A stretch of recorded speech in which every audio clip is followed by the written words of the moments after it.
A bit ago, I started in on this puzzle hunt. The first two puzzles were fairly doable. I think I did both of them in like, I don't know, maybe a cumulative total of an hour for that stream. Where am I at now? I'm at this puzzle called the National Zoo. It's always a challenge to find where the animals are. Place snakes and identify their heads such that no snake orthogonally touches another snake of the same length. Snakes are one cell wide paths that do not touch themselves even diagonally. The snakes have a head and a tail. There are no one-cell snakes. No snake head can share an edge with another snake's head or tail. Okay, so this seems a little bit like a Philomeno logic puzzle, but with a few extra restraints. Oh, I see. So there's a bunch of different logic puzzles for the different animals, it looks like. So there's the puzzle. I like the design that they have for the starting numbers. Okay, I'll start with that to let myself know that those are the ones that they gave me to begin with. So this set of 2 is already there. What is the best way to approach this puzzle? No snakes are length 1, so a 6 has to go up there. Where else could this 10 go? I feel like there's a slight chance it could loop around up here. No, actually, because that would mean the 7 and the 6 don't have anywhere to go. It'd be too crowded. So this 10, I'm pretty sure, has to link up with these other 10s, and that means that this 4 has to go up here. Just kind of passively filling in some of these lines while I think about where my next step is. Oh, so the 8 can't go down here because there can't be a branch in the middle. So that has to be part of the 4. And the 6 up here does the same thing. So this 3 can't go down because then both the head and the tail of the 3 are going to be near this part of the 2. And the head can't be near the head or the tail of the 2, no matter which one that is. So the 3 can't go down there, which means the 2 must go over there. Wow, yeah, if there's an obvious step, I'm not seeing it. So I think I'm gonna wrap up the stream there. Thank you all so much for watching, everyone. Have a great evening, and as always, happy escaping. Hi, how are you? I'm Anthony from Cypher House Escape, and it's time to do another Twitch stream. I'm gonna start with one of the other ones. I'm gonna see if one of the other logic puzzles is a bit easier. Identify ice flows such that no flows share an edge. Each flow has exactly one number, and a number of cells in the flow is equal to that number. All water cells are edge connected, no 2x2 squares of water cells. Okay, so these are exactly the rules to Nurikabe. At the same time, place penguins such that there is exactly one penguin in each ice flow. Each penguin is on the cell of its flow, whose 8 surrounding cells contain the longest continuous stretch of water. Okay. I guess it does give us a little bit of meta information that there's always going to be a unique space in every cell that has the longest stretch of water. So, alright, I'm gonna jump into solving this. Pretty much it's a Nurikabe. So, starting off with just some standard Nurikabe tricks, like you want to isolate the 1, obviously. Now, this top left corner is looking kind of constrained. That 4 is adjacent to those 2 spaces. We don't know if it's going to extend to those 2 spaces. This 8 cannot go into either of these squares. So, that only leaves these 3 spaces at the top, so we need this 8 to continue to expand off to the right. So does that looks like it's going to restrict the 4 now. So we need the 4 to extend at least 2 spaces to the left, and in order for it to not collide with the 8, now there's not really a lot of places for this 8 to go. So we have 4 spaces up here. This would be 5, 6 spaces for the 8. This 5 now has to come down. This actually tells us, we know that there's a penguin here. I don't think anything can reach this space. Yeah, so this space is going to be the same. So that meta logic that I was talking about before tells us that if this puzzle has a unique solution for where to place the penguins, this setup is not possible because both the top square and the bottom square have 7 spaces of continuous water running around them. Since I'm assuming that the UMD puzzle creators have done their due diligence in playtesting and double-checking the logic puzzle, I can feel kinda safe in saying that this setup isn't possible.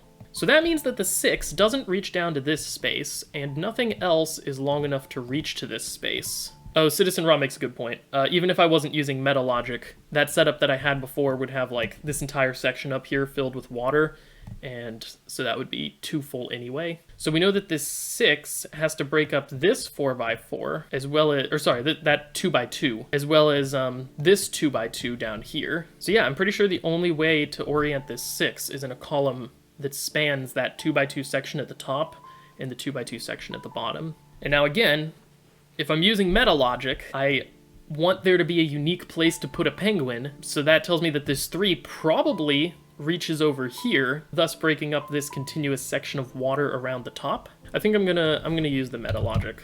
I'm gonna put the 3s up there. Yeah, so we only have 5 spaces up here where the 6 can go, so it has to extend at least 1 space downwards. Yeah, we only have 6 spaces where the 8 could go up there, so there has to be 1 more down here, which is gonna extend this water and this 5. So the 7 has to now continue to the right. Zamaj says I can tell which way the 5 will go. So if the 5 goes this way, then we trap a pool of water down here in the lower left corner. This is probably going to lead us pretty quickly to the end of the puzzle, I think. 4 now has to go down and around, and now we only have 1 number left, and it just fills in all these spaces. So let's place the rest of the penguins. We need 1 here on the 5, here on the 8, here on the 6. Okay, great. So next, let's move on to these fish tanks. Each region represents an aquarium that can be filled with water. Within an aquarium, the water reaches a certain number of cells up from its bottommost cell. Numbers on the outside represent the number of shaded water-filled cells. Okay, so I'm pretty sure this puzzle type is called aquarium. Place fish in the tank such that there are 2 fish in each aquarium, row, and column. All right, let's get to filling this fish tank. Since the fish have to be in water, and since we need at least 2 of them in every section, that means that every section does have water in it. So what that tells me is that the bottom of every single aquarium, by default, has to have water in it. And if we only have 1 space at the bottom, we know that we have to fill it up at least 1 higher. Well, okay, so this is number 9 in this row, which means only 1 space doesn't have water in it, because it's 10 by 10 grid. That means that that's the space that doesn't have water in it for this row. That also means, because we have to have 2 fish in every aquarium, that they have to go down there. Since we can only have 4 in this column, we know that like this space can't be filled with water, because if it was, then that would mean everything below it is also filled with water. So the highest that this aquarium can go is to the 2nd row. Oh, I missed this aquarium when I filled in. How about that 6? We already have 3, so we need 3 more of these 4 cells to be shaded. And so that means that at least this one's shaded. Well, one of these 2 isn't going to be shaded, because whichever one is shaded, the water is going to continue over into the 4 column. And we can't have both of them do that, because then we would have 5 waters there. One of those 2 is, and one of those 2 isn't, but that means that this one definitely is. So in these top 3 rows, we need a total of 6 fish, 2 in each row, which means this one has to at least extend up to here. Maybe I should be marking where we know there aren't fish as well. This row has to have 2 fish in this section. That satisfies our 4 column, and that ambiguity in the 6th column. Yeah, we already have 3 water cells in the 4 column. We know that this tank can't be filled to the top, so we need at least 1 fish in the top of this tank. In this 4 column, we also know that this top row of this shape can't have water in it. There's only 1 tank that has fish below the 7 line, so that means these 3 have to be the ones that don't have water in them. Everything else in that row has to have water. And that also tells us that there's fish here. There's also only 2 spaces that fish could go in this rightmost tank, and it's those 2. This leftmost tank has to go up at least 1 more. Yeah, so in this row there's only 2 places where we can put fish, because we know there's no fish in here. I think I have to shade this one in. So that gives me all of the 4s in this column. You're right, Duncan, I can also place the fish in row 1. So that means that this whole tank has to be filled with water. We have all the water shaded in. I think it's just a matter of placing the rest of the fish.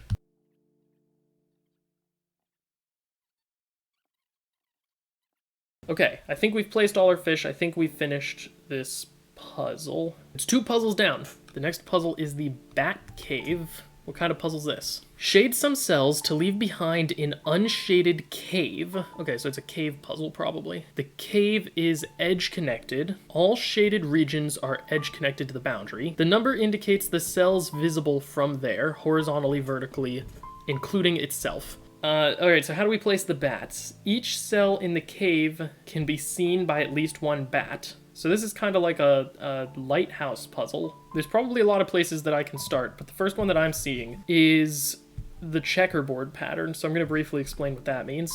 If this 2 extended to the right, that would mean this 2 doesn't see any more parts of the cave. So these 3 cells would all be part of the cave here. This top left corner, this 2x2 section, now creates the checkerboard pattern, where you have 2 cave cells along one diagonal and 2 wall cells along the other diagonal. But this actually isn't allowed. I mean, it's not possible to satisfy all of the other rules while having this pattern somewhere in your grid. The reason for that is because of those 2 rules where the wall has to connect to one of the edges of the grid, and the cave, the green section, has to be connected to every other part of the cave. If we wanted to connect the 2 to the 7, orthogonally, we would need the 2 to go somewhere around, in some way it needs to loop around this part of the wall, and so this wall can never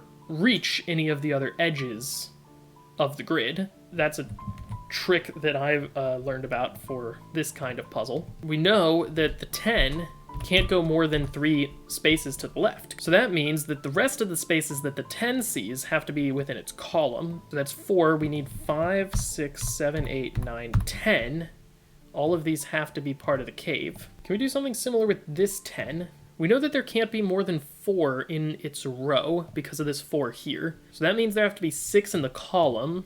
So we need at least this one and these 2. Finishes this 3, so I can fully block off everything that the 3 can see in order to avoid that checkerboard pattern. So we know that actually both of these cells are part of the wall. So that really restricts the 7. We know that the 7 can only go in this direction. So this 9, we know we have 7 in that row. We can have 1 above it potentially, but we would need at least 1 below it. So in order to prevent the checkerboard pattern again, this 4 cannot extend into either of these 2 cells, because then these 2 spaces would have to be black. So if that's 7 extended upwards, then we would need to have all of this be part of the wall. But now this 2 in the lower left corner has to extend more than 2 spaces. Zamaj says there's a bit of a tricky thing that I can do by looking at the 4 in row 7, so this one, and asking what if it extended up. So if this 4 continued up, we would need to block the 4 and the 3. This 3 would have to go down.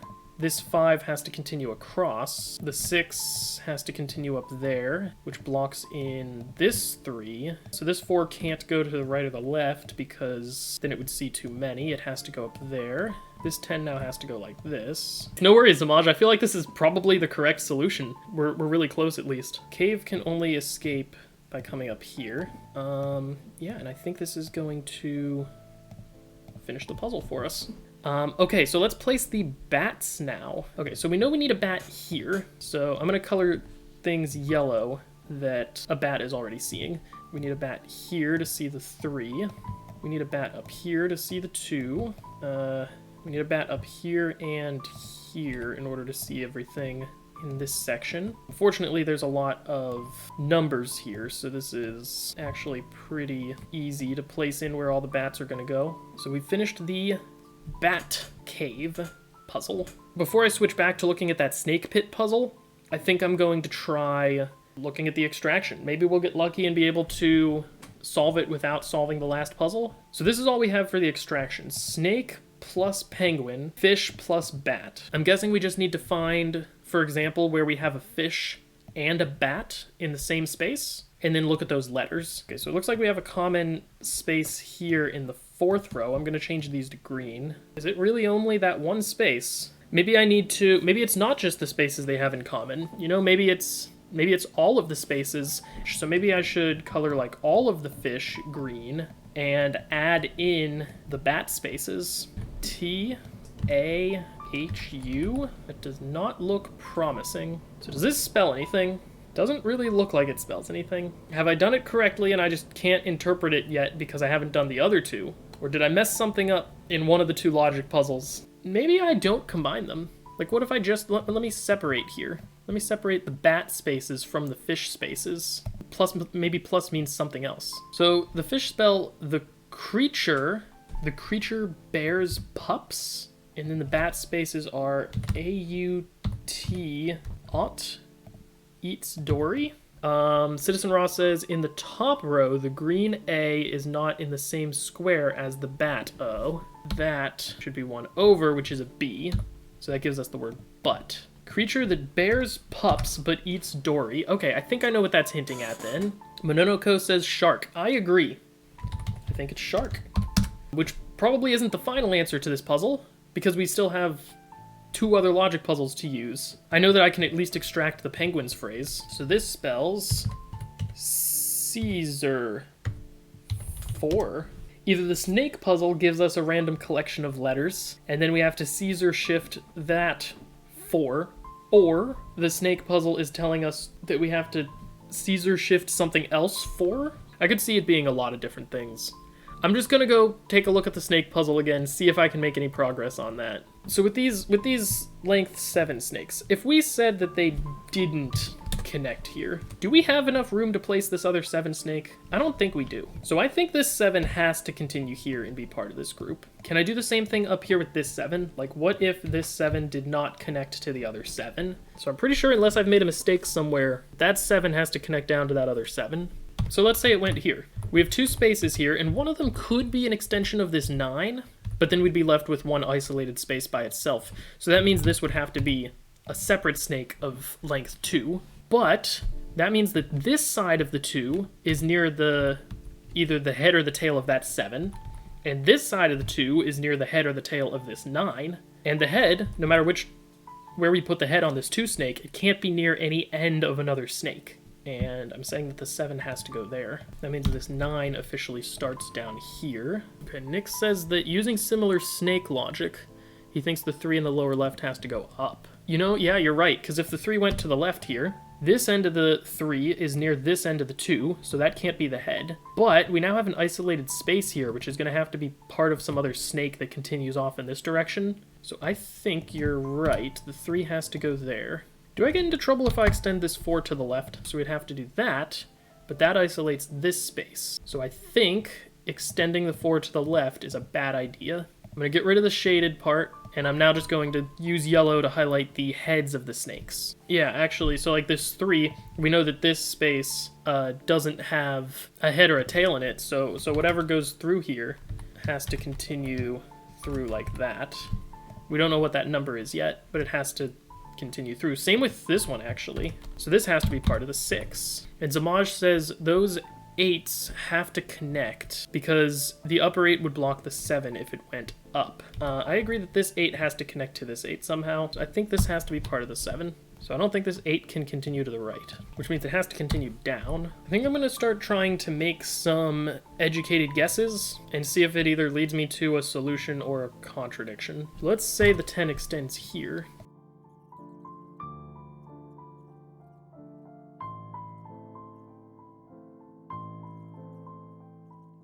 So I think our assumption of the 10 going to the left was wrong. All right, that didn't get us a lot, but it got us that line. Before I just make another random guess, I think that revealed something about this section. If the 10 doesn't extend anywhere over here, this space can't be part of the 7, and that means that the 2 is going to be near, both parts of the 2 are going to be near an end of a snake. The 10 extends either up or to the right over here. Let's take a look here. We're going to have a T up here. Did I see a shark that had some of those letters in it? Yeah, let's see what happens if we extend the 10 to the right. Ah, this is a problem, which means this is the head of the 10. Do these 9s have to be connected? Like, let's say these 9s weren't connected. Yeah, there's nowhere else that this 9 can go if it's not connected to this 9. Do they have to be connected to this one? Yes. Okay, so all of these 9s we know are part of the same grouping of 9s. I think that's the only way the 9 could go at this point. Do these question marks extend all the way up here? I think I counted 15 that we were missing. So is this all part of like one really long section that's 15 long? That could work, right? I'm gonna try my 15 theory, and I'm gonna fill in all of this with 15, but just to fill in the rest of this, and this was all 7. So this would be a head. Nick said that the 6 can't go down, so let me put a 6. Oh yeah, because then we have an isolated space up here now. This and this are heads. Tentatively think we've solved it. This has been like 2 streams in the making. The nut used for pies. So the pie that I am most familiar with is the pecan pie. And if I Caesar shift pecan 4 spaces, I get tiger, which I've definitely seen before. In this case, I'm gonna pick the word pecan. Well, if we shift all the letters by 4 spaces, we actually get the word tiger. I'm pretty sure it's in a video on my channel. So that gives us tiger shark. Tiger shark is correct. And I think that's probably all that I'm going to have time for today. Okay, thank you all so much for tuning in. I'm gonna end the stream there. Have a great day or evening, and as always, happy escaping.